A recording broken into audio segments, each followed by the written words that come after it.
Hello everyone. Welcome back to the lecture. अभी तक हमने एक्सकवेशन पूरा खत्म कर लिया है। अब हम देखेंगे और क्या बचा है हमें अब सीखने के लिए, और हमें तीन चीज देखनी है। मैं आपको चेकलिस्ट के बारे में समझा दूंगा, बीओक्यू एंड एस्टिमेशन। ठीक है। फर्स्ट उसको फिनिश करके आ जाएंगे। देखो, जब भी आपको चेकलिस्ट मैंने दिया है, आप उसको डाउनलोड करिए। ठीक है। ये वाला जो मेरा चैट ऑप्शन है, जिस जो कोर्स आपने लिया वहाँ पे चैट ऑप्शन में एक पिंड कमेंट है। पिंड कमेंट में पूरा मैंने फाइल्स डाला है गूगल ड्राइव, वहां से डाउनलोड करिए। तो जब भी आप कोई कंपनी में काम करते हो, इससे पूरा चेकलिस्ट रहेगा।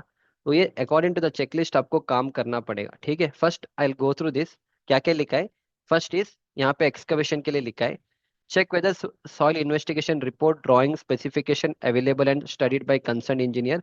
ऑलरेडी मैंने आपको सॉइल रिपोर्ट समझाया हुआ है कैसे पढ़ना है एंड ऑल। वो आपको पढ़ना चाहिए कंस्ट्रक्शन साइट पे। Is excavation plan prepare? Already आपने आपको एक्सकवेशन प्लान समझाया था ना, कि पूरा एक्सकवेशन एक साथ नहीं करना है।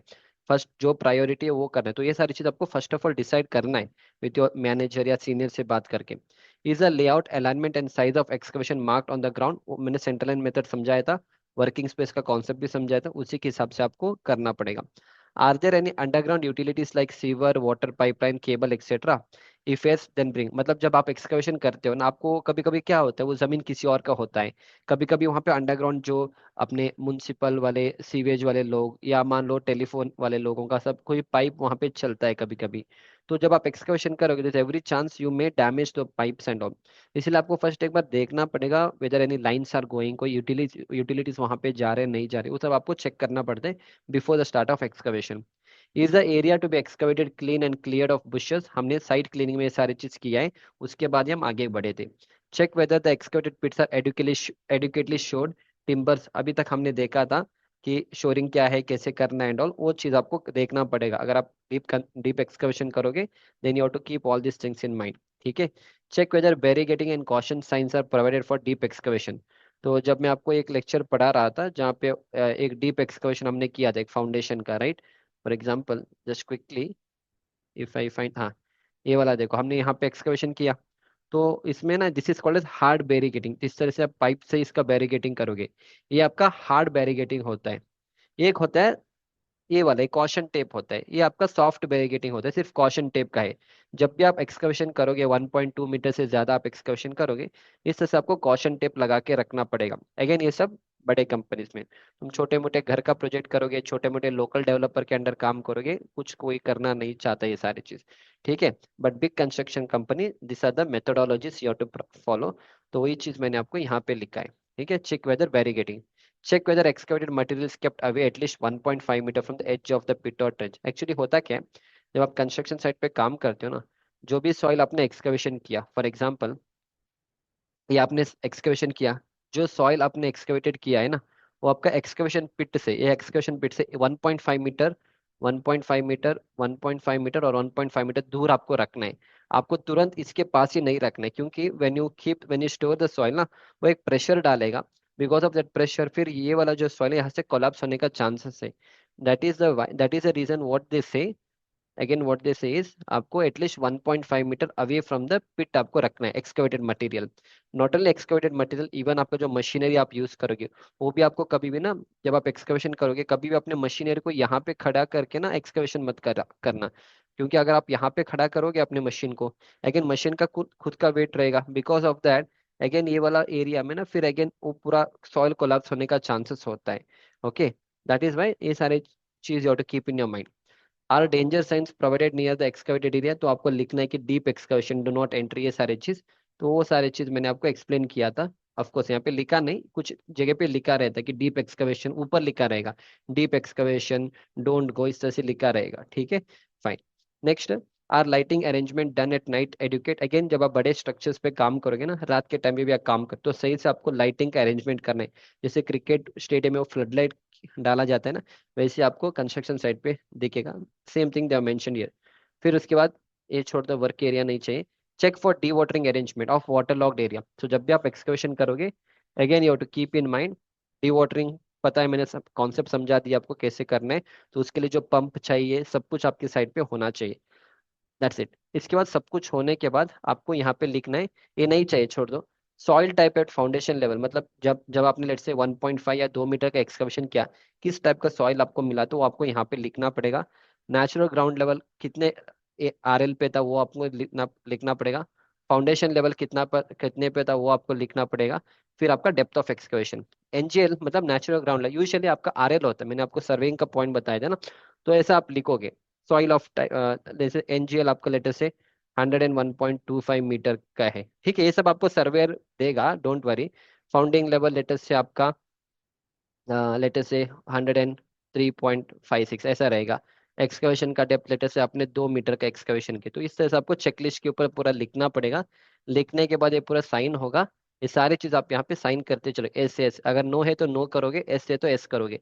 अगर नो करोगे तो फिर आपको दोबारा उसको करना पड़ेगा। फॉर एग्जाम्पल, मान लो आप साइट पे काम कर रहे थे, तो आपने यहाँ पे नो किया, नो किया मतलब आपने बैरिगेटिंग और कॉशन टेप नहीं लगाया। तो आपको क्या करना है, फर्स्ट उसको लगाना है, उसको लगाने के बाद ही फिर आगे वाला जो एक्टिविटी है वो करने के लिए आपको परमिशन मिलेगा, ठीक है। तो this is a checklist for the excavation. फिर यहाँ पे प्रोजेक्ट का नाम, प्रोजेक्ट का क्या लोकेशन है, किस डेट पे आपने चेक किया था, अगर कोई फ्लैट नंबर, मतलब जब इंटीरियर का काम होता है तो फ्लैट नंबर मैटर करेगा। फिर किस ग्रिड पे काम चल रहा है, जैसे A ग्रिड, B ग्रिड, तो आपको कोई फुटिंग रहेगा ना, उस किस ग्रिड का है वो सारा, और रेफरेंस ड्राइंग नंबर, जो भी ड्राइंग हम रेफर करेंगे उसका नीचे एक नंबर रहेगा। वो सब कुछ आपको यहाँ पे लिखना पड़ेगा, ठीक है। This is all about the checklist. Fine, इसके बाद next will go for the estimation, ए वाला BOQ पढ़ना है आपको। अगेन, जब भी आप कोई कंस्ट्रक्शन करते हो ना, आपको BOQ देखना होता है। बिकॉज जो भी काम हमारा होता है BOQ के हिसाब से होता है। BOQ मतलब बिल ऑफ क्वांटिटीज होता है, ठीक है। यहाँ पे देखो, फर्स्ट स्टार्टिंग हमने साइट क्लियरेंस किया था, तो साइट क्लियरेंस कैसे करना वो यहाँ पे लिखा है। ये आपका नंबर होता है, एक होता है SOR, स्केड्यूल ऑफ रेट का एक नंबर होता है। अलग अलग स्टेट का अलग अलग, जैसे हम कर्नाटका से, कर्नाटका का PWD का अलग सा कोड है, हरियाणा का अलग सा है, महाराष्ट्र का अलग से, इस तरह से हर एक स्टेट का SOR होता है, स्केड्यूल ऑफ रेट होता है। तो वहाँ पे नंबर होता है कि कौन सा स्पेसिफिकेशन किस नंबर पे दिया है, वो सारी चीज यहाँ पे लिखा है। ये आपका KSRRB का है।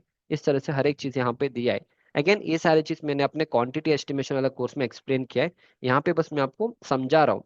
जब अगर आपको इन डेप्थ सीखना है तो मेरे क्वांटिटी एस्टिमेशन वाला कोर्स है, जहाँ पे आपको आपको इस तरह से हम BOQ बनाना, एस्टिमेशन करना, BBS करना सिखाएंगे। वो खुद 50 घंटे का लेक्चर है, तो I not edit here. First इसको देखो।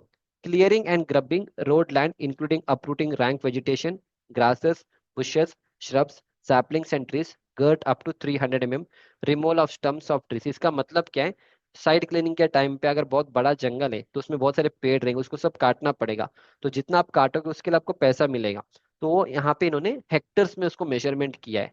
जो साइड क्लीनिंग आपको यहाँ पे हेक्टर्स में किया है, कितने हेक्टर का है, 0.27 हेक्टर का है। उस हिसाब से 1 हेक्टर का जो कॉन्ट्रैक्टर ने रेट दिया है, 52,788 रुपीज का रेट है। उस हिसाब से टोटल आपको लगभग 15,000 रुपये लगेगा सिर्फ क्लीनिंग का काम के लिए, ठीक है। इस तरह से यहाँ पे लिखा है। अगेन, क्लीनिंग का काम डिपेंड करेगा, कुछ लोग उसको नंबर ऑफ ट्रीज, अगर लेट से एक ट्री को निकालने के लेटर से 500 रुपये लगेगा। आपके जमीन पे लेटर से 200 200 पेड़ है, तो 200 इंटू 500 करो, जितना पैसा लगेगा उतना पैसा आपको कॉन्ट्रैक्टर को देना पड़ेगा। तो कभी कभी नंबर में गिना जाता है, कभी कभी वो अगर बहुत छोटा एरिया है, उसमें ज्यादा कुछ नहीं है, इन दैट केस उसको इन्होंने हेक्टर्स में उसको मेजरमेंट किया है, ठीक है। फाइन, नेक्स्ट यहाँ पे देखो एक्सकवेशन लिखा है। तो अभी हमने एक्सकवेशन ही किया था, तो एक्सकवेशन आपको कैसे करने वो लिखा है। Excavation, earthwork excavation, all type of soil for foundation of buildings, culverts, water supply, sanitary lines, and electrical conduit, either in pit or in trenches of 1.5 meter and above in width, in ordinary soil, including dressing the bottom। Dressing मतलब जो हमने दो labour को उतार के वो surface dressing किया था ना, वो इसी में आ जाएगा। उसको फिर अलग सा पैसा नहीं, जब आप एक्सकवेशन करोगे उसके साथ ही आपको पैसा दिया जाता है, ठीक है। Dressing bottom and sides of pit and trenches, stacking the excavated soil clear from edges of excavation after breaking of clods, including the cost and conveyance of all the material। तो बस इसको थोड़ा पढ़ लो, कुछ नहीं है। अल्टीमेटली मैं आपको मतलब समझा दूं, इसका मतलब है कि तुम्हें एक्सकवेशन करना है। एक्सकवेशन करने के लिए जो भी मशीनरी का कॉस्ट रहेगा, जो लेबर का कॉस्ट रहेगा, जो सरफेस ड्रेसिंग करना हो, सब कुछ आपको करके देना। एक्सकवेशन मतलब सिर्फ आप गड्ढा खोल के नहीं जाओगे, जो आपने सॉइल एक्सकवेशन किया उसको सही जगह पे रखना है। और साइल एक्सकर्शन करने के बाद उसका जो सरफेस ड्रेसिंग वो भी आपको करना है, सब कुछ कॉन्ट्रैक्टर को करना है। बस हम पैसा देंगे, कितना पैसा देंगे, इसका यूनिट होता है क्यूबिक मीटर में। तो 1 क्यूबिक मीटर का अगर आप एक्सकवेशन करोगे तो कॉन्ट्रैक्टर को हम 305 रुपये देंगे। तो टोटल मेरे कंस्ट्रक्शन साइट पे कितना एक्सकवेशन क्वांटिटी निकालना है, 1130 क्यूबिक मीटर का एक्सकवेशन करना है। तो 1130 इंटू 305 करोगे तो आपको इतना पैसा लगेगा। ठीक है, ये होता है BOQ। अब आप पूछोगे सर क्वांटिटी कैसे निकाला, मैं आपको आगे बता दूंगा, पर अगेन इन डेप्थ अगर आपको सीखना है क्वांटिटी एस्टिमेशन वाले कोर्स में, पर यहाँ पे मैं आपको एक एक एग्जांपल लेके समझा दूंगा। अगेन ये जो रेट कहाँ से आएगा, इसको रेट एनालिसिस करना पड़ता है। तो उसको काम करने के लिए तो कॉन्ट्रैक्टर का प्रॉफिट 10% ऐड किया जाता है। फिर आपका मशीनरी का खर्चा है, एक्सकेवेटर का खर्चा है, उसका डीजल का खर्चा है, उसका ड्राइवर का खर्चा है, लेबर का खर्चा है, सारे आपको रेट एनालिसिस कर, जैसे आप स्ट्रक्चर एनालिसिस करते हो लोड कितना आता है, इन द सेम इसमें खर्चा कितना आता है उसका पूरा एनालिसिस किया जाता है। एनालिसिस करने के बाद फाइनली ये 305 रुपये इसको लगेगा कॉन्ट्रैक्टर। अब अगर तुम चार कॉन्ट्रैक्टर बुलाओगे तो चार कॉन्ट्रैक्टर चार अलग सा रेट देंगे। जो भी हमें सस्ता लगेगा, जो भी हमें अच्छा लगेगा, उसको हम फाइनलाइज करेंगे। वो होता है टेंडर एंड कॉन्ट्रैक्ट। समझ में? तो आपने कॉलेज के टाइम में टेंडर एंड कॉन्ट्रैक्ट्स पढ़ा था। तो टेंडर फ्लोट किया जाता है कि एक बिल्डिंग बनाना है, उस टेंडर को लेने के लिए चार लोग आएंगे, चार कॉन्ट्रैक्टर चार रेट लेंगे। जो भी हमें अच्छा लगेगा, सस्ता लगेगा, नॉट ओनली सस्ता, जो अच्छा काम करेगा और थोड़ा सस्ता भी, उसको हम फाइनल करेंगे। तभी जाके मैं उसके साथ एक एग्रीमेंट साइन करूंगा, that is called as a contract. ठीक है, एंड वो वहां से आता है सारे रेट। ठीक है, चलो इतना क्लियर आ गया। चलो, दैट्स इट। ओके, इतना काफी है। मैं आपको ये सारे प्रोवाइड कर दूंगा, you just go through that. बाकी मैं आपको एक और BOQ लूंगा। यहाँ पे देखो, कभी भी याद रखना जब हम एक्सकवेशन करेंगे ना, तो कभी कभी कुछ लोग क्या करते हैं, अप टू 1.5 मीटर तक एक रेट लेंगे। 1.5 से 3 मीटर का एक्सकवेशन के लिए अलग सा रेट है, 3 से 4.5 मीटर के लिए अलग सा रेट है। इसका मतलब है, यहाँ पे फिर से पढ़ो, ये दूसरा एक और अपार्टमेंट बिल्डिंग का एक BOQ है। यहाँ पे देखो, earthwork and excavation all type of soil, soft loose soil, hard dense soil, muram, gravel in foundation, trenches or drain in required with dressing of sides and ramming of bottom। मतलब जो bottom आपका rhyming करना है, ठीक है, जो हमने plate compactor use किया था, तो वो रैमिंग होता है यहाँ पे। including strutting, timbering, shoring, and getting out the excavated soil, disposal of sulfurous, excavated earth, and backfilling as required as directed by the project manager। तो अगर आपका एक्सकवेशन 0 से 1.5 मीटर के बीच में है तो आपको रेट 154 रुपीज लिया है। अगर आपका एक्सकवेशन 1.5 से 3 मीटर तक है तो रेट आपका 191 है। अगर आपका एक्सकवेशन 3 से 4.5 मीटर का है तो आपका रेट है 308 रुपये। अब ये रेट क्यों बढ़ रहा है? जैसे जैसे आप डेप्थ में जाओगे आपका काम बढ़ गया, एक्सकेवेटर का काम बढ़ गया है। और जैसे जैसे आप नीचे जाओगे, जैसे मैंने कहा 3-4 मीटर नीचे जाओगे तो आपको सही से स्ट्रटिंग का सब करना पड़ेगा। तो स्ट्रटिंग का अलग सा खर्चा आएगा। 1.5 मीटर में स्ट्रटिंग का जरूरत नहीं है, शोरिंग का। पर 3, 3.5, 4 मीटर में आपका स्ट्रटिंग का जरूरत पड़ेगा। तो वो एडिशनल खर्चा है ना, दैट इज वाई यहाँ पे रेट आपका बढ़ रहा है। तो ये डिपेंड करेगा कॉन्ट्रैक्टर के ऊपर। कुछ लोग क्या करेंगे, कोई भी एक्सकवेशन हो एक ही रेट रखेंगे, कुछ लोग क्या करेंगे ऐसा करेंगे। तो ये this is the right way of doing. ठीक है, आपके IS 1200 कोड बुक में मोड ऑफ मेजरमेंट में आपको ऐसे ही करना है। 1.5 मीटर तक एक है, 1.5 से 3 मीटर तक अलग सा रेट होगा, 3 से 4.5 मीटर तक अलग सा रेट होगा। समझ में आ गया? इतना मैंने कॉन्सेप्ट समझा दिया, लिख लो ये सारी चीज। ठीक है, फाइन। Okay, enough. तो एक्सकवेशन जो हमने किया था उसके लिए मैंने BOQ समझा दिया। रेट आपको देख, अभी आपको क्या करना है, आपको एक असाइनमेंट ले लो, नॉट असाइनमेंट, आप देख लो आपके एरिया में क्या रेट चल रहा है एक्सकवेशन का। आप कोई कॉन्ट्रैक्टर से बात करो एंड पूछो कि एक्सकवेशन के लिए आप कितना रेट लेते हो। तो मार्केट में ये सारे चलता है, डिपेंड करेगा। अभी यहाँ पे 154 है, इधर कितना लिया था यहाँ पे देखो, इधर ओके थोड़ा ज्यादा है, 305 लिया था यहाँ पे। ठीक है, तो डिपेंड करेगा कॉन्ट्रैक्टर के ऊपर एंड ऑल्सो डिपेंड करेगा BOQ के ऊपर। ये आई थिंक ये BOQ कुछ 4-5 साल पुराना BOQ होगा। ओके, दैट इज वाई वो रेट डिफरेंस आएगा। तो आप एक एज ए असाइनमेंट क्या करना, अपने एरिया में जो BOQ का जो रेट चल रहा है एक्सकवेशन के लिए, कोई कॉन्ट्रैक्टर से बात करो, या अगर आपके कोई फ्रेंड जो एस्टिमेशन वाला डिपार्टमेंट में काम करे उससे पूछो कि आपके प्रोजेक्ट पे क्या रेट चल रहा है एक्सकवेशन के लिए। ठीक है, सो दैट थोड़ा आपको आइडिया पता चलेगा कि मार्केट में क्या चल रहा है। फाइन, चलो now will go to the last part, वो है हमारा एस्टिमेशन वाला पार्ट। ठीक है, अगेन ये सारा एक्सेल शीट में आपको प्रोवाइड नहीं, ये वाला BOQ वाला मिलेगा, ये सब नहीं मिलेगा, क्योंकि ये एक्सेल शीट आप खुद बनाओगे जब आप मेरे एस्टिमेशन वाले कोर्स में एनरोल करोगे। अभी आपको समझाने के लिए मैं आपको दिखा रहा हूँ। ठीक है, चलो। तो एक्सकवेशन क्वांटिटी कैसे निकालना है, मैं आपको एक सिंपल एग्जांपल दूंगा। Already you know that, but मैं आपको एक एग्जांपल दूंगा। इसको ही लेंगे, 1200 बाय 400 का लेंगे, एंड मैं यहाँ पे बना के दिखा दूंगा। ठीक है, एक फुटिंग का साइज है, फुटिंग का साइज है 1200 बाय 400 उसका डेप्थ है। एंड आपको एक्सकवेशन का जो डेप्थ है, ओके, एक्सकवेशन का जो डेप्थ है आपको लेटर से 1.5 मीटर का एक्सकवेशन करना है। ठीक है, तो आपका कितना मिट्टी लगेगा, एक्सकवेशन मिट्टी कैसे निकालोगे, वेरी सिंपल। तो आपको एक कॉन्सेप्ट समझा दूंगा। तो अगर ये वाला फुटिंग है आपका, साइज कितना दिया है, 1200 है ना, 1200, तो 1200 एंड ये भी 1200। तो एक्सकवेशन क्वांटिटी फर्स्ट यूनिट क्या रहेगा, क्यूबिक मीटर में रहेगा। पर जब भी हम एक्सकवेशन क्वांटिटी निकालेंगे आपको वर्किंग स्पेस ऐड करने हैं। तो according to the code book 300 add करने हैं। आप 150 200 भी ऐड कर सकते हो अगर आपके प्रोजेक्ट के हिसाब से। अभी आपको समझाने के लिए मैं यहाँ पे 300 ले रहा हूँ, ठीक है। फाइन, अगेन 300 कैसा आएगा, सारी चीज मैंने आपको एक्सप्लेन किया है, I not repeat the same thing. तो इधर से 300 ले लो, 300 ले लो, 300 ले लो और 300 ले लो। तो दैट मीन्स आपका एक्चुअल एक्सकवेशन ऐसा होने वाला है। ये वाला आपका एक्चुअल एक्सकवेशन होने वाला है, सही है ना, ये आपका एक्चुअल एक्सकवेशन। तो इसका साइज कितना होगा, एक्चुअल इसका एक्सकवेशन, तो 1200 प्लस 300 प्लस 300, ये हो जाएगा हमारा 600, कितना हो जाएगा, 1800 हो जाएगा, 1800 mm, ठीक है। चलो, या same on the other side also, यहाँ पे भी इस एरिया में भी सेम उतना ही होने वाला है। 1200 प्लस 300 ये हो जाएगा 1800, ठीक है। अब मेरे को इसका वॉल्यूम फाइंड करना है, तो वॉल्यूम फाइंड के लिए लेंथ, ब्रेड्थ और डेप्थ चाहिए। बस आप डायरेक्टली निकाल लेना, कैसे निकालोगे, तो therefore volume, volume of excavation, okay, volume of excavation will be कितना, 1800 by 1800, and depth of the footing कितना है, 1.5 मीटर है। चलो 1.5 मीटर, इसको भी मैं मीटर में लिखूंगा। 1800 mm में 1.8 मीटर है, बताओ करो ये करके बताओ कितना एक्सकवेशन क्वांटिटी आएगा। So 1.8, 1.8 by 1.8 into 1.5 is the depth of the excavation, ठीक है। ये आएगा 4.86, so 4.86 cubic metre is the excavation quantity, that's it, finish. मैंने एक फुटिंग का समझा दिया, इसी तरह से जितना भी फुटिंग आपके साइट पे रहेगा ना, आपको टोटल क्वांटिटी निकालना है। टोटल क्वांटिटी निकालने के बाद ये जो बीओक्यू बनाते हैं ना, ये जो क्वांटिटी दिख रहे हैं यहाँ पे 1130 आए, वैसे ही आया वो आंसर, ठीक है। अब मेरे प्रोजेक्ट में मैंने ऐसा बना के रखा है, जो मैं आपको एस्टिमेशन वाले कोर्स में पढ़ाऊंगा। आई डिलीट इट, देखो ये सारे मेरे पास इतने फुटिंग्स हैं, F1 से लेके F9 फुटिंग है। तो F1 आपका एक फुटिंग है, F2 आपका 3 फुटिंग, इस तरह से नंबर ऑफ फुटिंग आपको गिनना पड़ेगा।